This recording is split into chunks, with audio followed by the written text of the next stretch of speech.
नगर तलैन में मदरसा इस्लामिया अरबिया रहमानिया में जलसा आम का आयोजन रखा गया था। कार्यक्रम की शुरुआत कुरान की तिलावत से शुरू की गई और मदरसे के बच्चों ने नात तकरीर पेश की और कार्यक्रम में शिरकत करने वाले हाफिजों को इनाम देकर नवाजा गया। कार्यक्रम के मुख्य अतिथि मुफ्ती मोहम्मद इसहाक साहब थे और इस जलसे की निजामत मुफ्ती साहिद साहब और मौलवी लुकमान साहब और मदरसे के नाजिम मौलाना साजिद साहब हैं और मौलाना जावेद साहब, हाफिज निसार साहब, मौलाना इकराम हैं और नगर के सभी मुस्लिम लड़कों के द्वारा बाहर से आए मेहमानों के लिए खाने पीने की व्यवस्था रखी गई थी। जलसे में नगर के जिम्मेदार एवं मस्जिद के सभी आलिम साहब एवं बस्ती के सभी लोग उपस्थित रहे। बने के धागे में पिरोने की जरूरत है।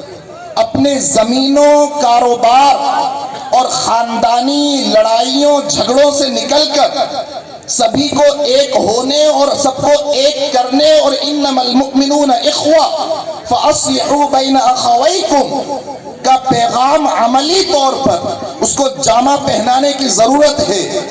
इसलिए कि आज का दौर इतना पुरफितन दौर है कि बाज हमारे दरमियान भी नावाकिफियत की वजह से या ला इल्मी की वजह से या कम इल्मी की वजह से ऐसे होते हैं जो एक चाय में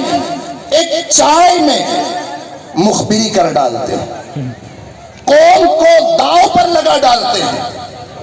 बड़े बड़े नुकसान का सामना पूरी कौम को करना पड़ता है और ऐसे आस्तीन के सांप किसी एक शहर या किसी एक कस्बे या किसी एक देहात या किसी एक महल्ले में नहीं, बल्कि आस्तीन को जहां झटकेंगे हर किसी आस्तीन से कोई ना कोई सांप निकलता हुआ नजर आएगा।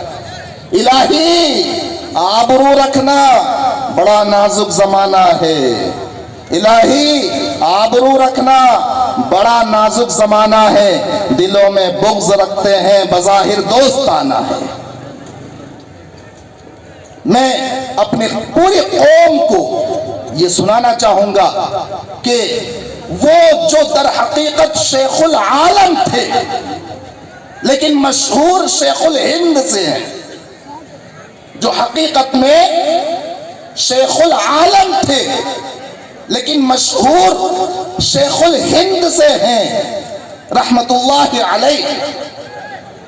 जब हजरत का विसाल हुआ, गुस्ल देने वाले ने आपके कपड़े उतारे तो आपकी पीठ मुबारक पर बड़े बड़े जख्म थे।